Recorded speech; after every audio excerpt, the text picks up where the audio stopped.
Hey, good morning everyone, and a warm welcome to another one of my morning mantras. Yeah, it's mid-October in Delhi, Gurgaon, and it's a beautiful weather out here. You know, I keep getting this question: 27 years in Dubai, and then you seem to be a very happy bugger, in Gurgaon. And my view there is, yes, I'm perpetually quite happy, really, but for certain things like traffic and perhaps weather, because pollution starts in a bit, right? For me, that mantra works, right? Which is that happiness is expectation minus reality, right? You can't change the reality here on these aspects, so you just tone down a bit the expectation. But I tell you, in India, only for a few things like perhaps pollution and even traffic is improving, but perhaps traffic, that you're going to tone down your expectation. For everything else, as I discussed last time, you actually go for the big moonshots, right? You tone up, you tune up significantly your expectation, right? And you go for the moonshots and go for the big dreams, right? Because it's the time to be in India, right? But hey, talking about moonshots, I'm going to introduce you in a bit to someone, it's a fancy word, I hope I pronounce it properly, who epitomizes moonshots, right? She's taken moonshots all her life. And my other view that all transformation is within, this young person sitting with me in my car today, for which I'm very grateful, actually epitomizes also transformation from within. So let me see if this works and introduce you, Khushbu. Thank you so much for joining Hi, me. Nitin. No, thank you so much. And that was an over-exaggerated introduction. No, not at all. But thank you for, coming in the car and, kind of reflecting on what you do. So, Khushbu, you've had an amazing journey, right? Which is, middle-class family, I think, Yes. right? Then absolutely high pedigreed education, followed by some consulting, which is what I did, Accenture. Right. And then bang, entrepreneurship, which is what India is known for today, the moonshot. Right? Correct. So would you perhaps just describe for this audience out here what you've been up to and what are the lessons learned? Yeah? What can we learn from your journey? Right. So, Nitin, I'm still learning from you and seniors like you. I've had a run and we're still striving to build out Xyla Health. So I founded Xyla Health about 8 years back. Yeah. On my journey, I would say a lot of what I've been able to do in terms of taking bets is because my family and my parents allowed me to go out there and do it. Right, they sent me to Vietnam on a consulting project when I was 21. Wow. People don't do that, and my dad always said that go chase your dreams. So I think you're a product of the people who surround you, and that is one of my biggest learnings. Second thing, what I've realized is that when you build something which is of passion, which is your calling or, driven by a purpose, it truly brings you joy. Yeah. And on a day-to-day basis, you're really happy doing that, right? Vis-a-vis doing something which you're doing just as a job. So that is the second biggest lesson I think I have learned. And the third biggest, I would say, is that when building a company, your biggest asset is people and culture. Yeah. So that is what I have also learned. Also in this journey, if I have to give one mantra from my side, the only trait that takes you far or keeps you going is persistence. So there is nothing without persistence. Yeah. There are no shortcuts. There's nothing that you can do quickly in few years. Yeah. It is about just being onto it. Yeah. That's so amazing, right? You talk to startup founders today, you get all these stories about one person unicorn, 100 days to a 100 million ARR, whatever, right? And Right. we do live in amazing times, but hearing from you, I'm with you, right? I mean, sometimes the whole career passes of discovering your passion, right? But for you, Xyla Health was born out of passion. Right. Yeah. Right. And you continue to persist because it's just something you love doing. Yes, I love healing people, making them healthier. Yeah. Some of the inspiration was because I saw things in my own family where I was doing healthcare consulting, but I couldn't save unfortunate and sudden health emergencies in my own family. So I thought, what's the point of doing fancy healthcare consulting when if you can't help your own? Yes. So that was the calling, and then I think I love the fact when I look at people's healthcare data and I see that we are improving their health. Yeah. That really drives me, even if it's one life at a time. There's a bit of a renaissance going on, you think, in India? You're really excited about India as well. Yes, right? yes. You know, even in health, while there are issues, you think there is a whole lot of improvement happening, So and you're it's- contributing to it. I mean, Correct. So, Nitin, I think health has been extremely underserved in terms of innovation. But if you see, it is the biggest necessity. exactly. It's a Right? core, right? Yeah. There is nothing more than that than Exactly. maybe food. Exactly. So, food, shelter, Yeah. ke baad, you know, what Health, comes to mind is yeah, health. Yeah. So I would say innovation has been lacking because it's been heavily unorganized, and it has still not been structured in a way where the healthcare delivery is centered around the user. Yeah. Still, it's centered around a service. You know, you're trying to get a test done or a consultation done, Yeah. or you're at the hospital, Yeah. or you're buying insurance. It's always around a service, Yeah. but it's not, hey, what Neetan Around needs. you, Neetan, yeah. Right? What is Neetan's data telling Yeah. you? What does he need today? What should I remind Neetan on today? Yeah. What do I do to today so that Neetan doesn't fall sick tomorrow? Almost a preventative. Yes, yeah. doesn't have a complication tomorrow. So Yeah. that's the shift that we are trying to bring, and I think it's extremely underserved in terms of innovation in that space. Yeah. And we are very excited, given there are 150 crore people Exactly. in the country, and everyone needs healthcare. Yeah. This is as all-encompassing as food and shelter. So nice. So yeah. that's what excites us in terms of a really big market to serve. And there's a clear mission, right? Yes. And there's a clear, deeper purpose. Yes. Right? Now, of course, you know, like aviation, the world is a, you know, I've done aviation for a number of years now. Right. It's like trials and tribulations, right? You know, fuel prices go up, you go, the Right, environment correct. goes down. So there is a good mix of highs and a number of lows or setbacks, right?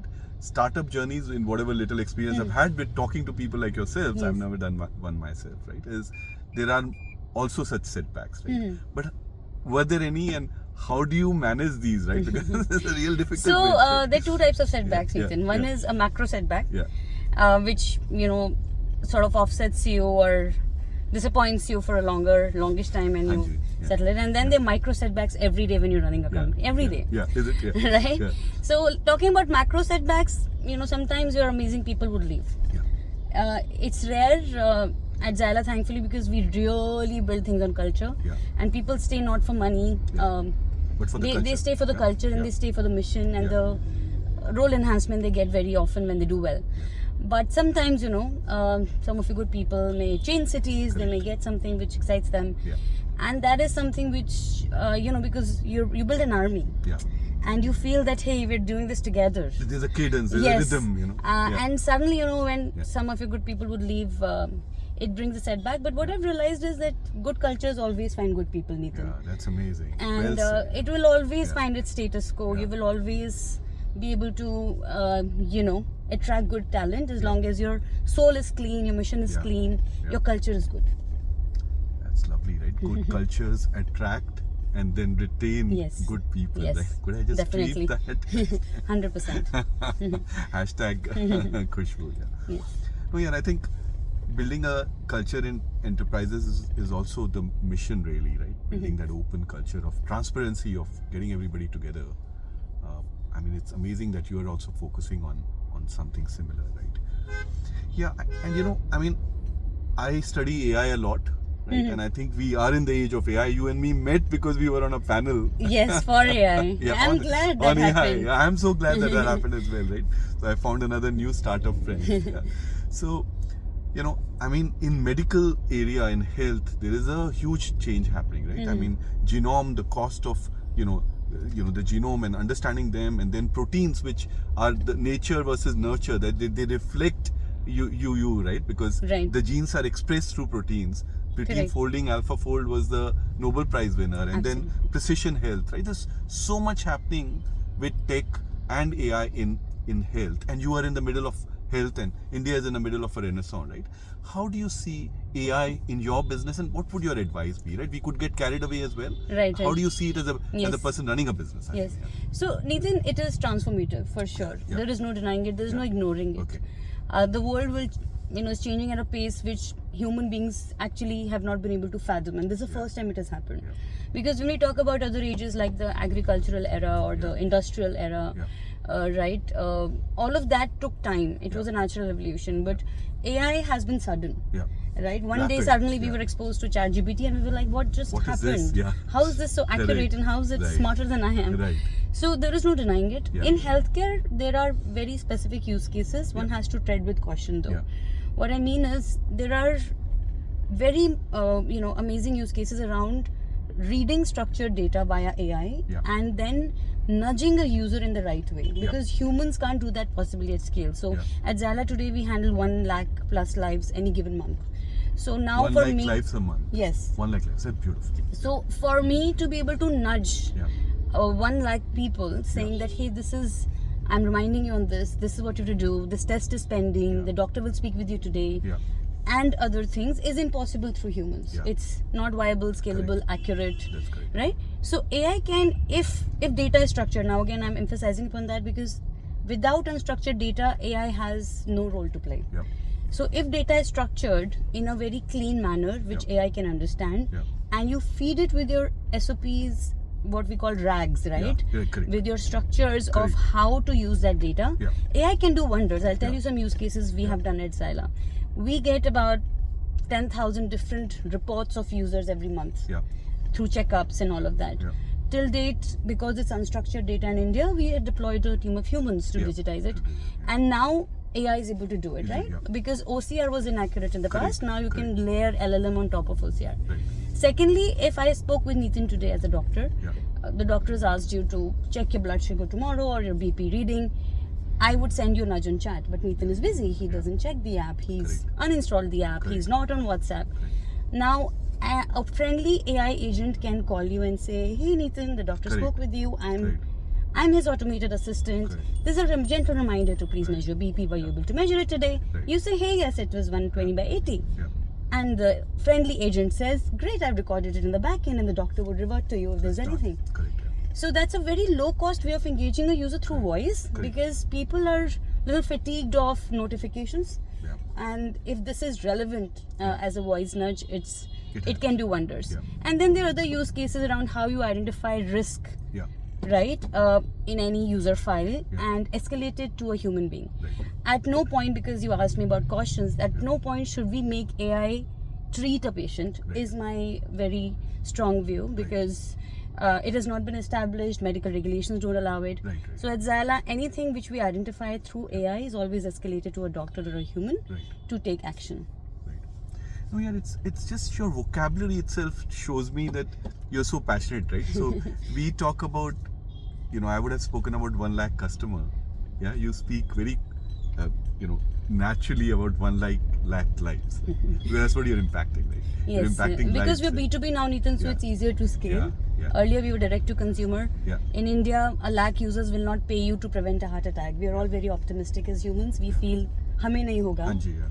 even though, our Chacha ji had it. So that's how we think. Correct. But when you go B2B and you can align incentives of a large company or an insurance company Yeah.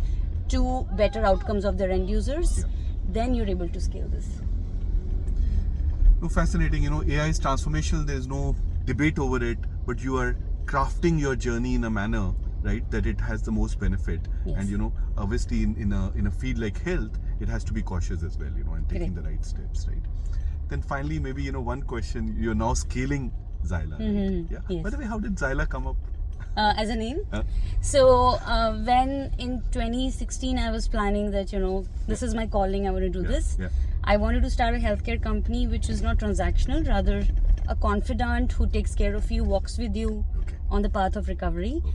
And to be very honest, it was a night of Google Translate search where I searched for Yeah. female There's no names while ChatGPT. I was not expecting. I searched for female names Right, on got Google, it. Yeah. and I found this term Xyla, which Yeah. means a princess in Hebrew. Oh, nice. So it just gave such a positive vibe to Yeah. me that I thought this That's will it. be my company. That's a name. Yeah. Yes. So as you now scale, right, Yes. Xyla, right, and you've also gone international. What are some of the again lessons you would like to share now, more as a startup founder, to some of the people either aspirant entrepreneurs or who are already running companies? Yes. What works, what should we not do? Nathan, I just have two mantras on this. Yeah. One is just customer obsession and solving for the customer's need. Yeah. Everything else falls in place. I mean, our motto at Xyla is how can I make a person healthier? Yeah. Even if you wake up any person at Xyla at 2 a.m. in the night and you ask them what's your purpose, they'll say improving people's health. Yeah. Even at 2 a.m., right? Because that's what they've been told and that's what's been ingrained. So solving for a purpose and the user problem is key. Yeah.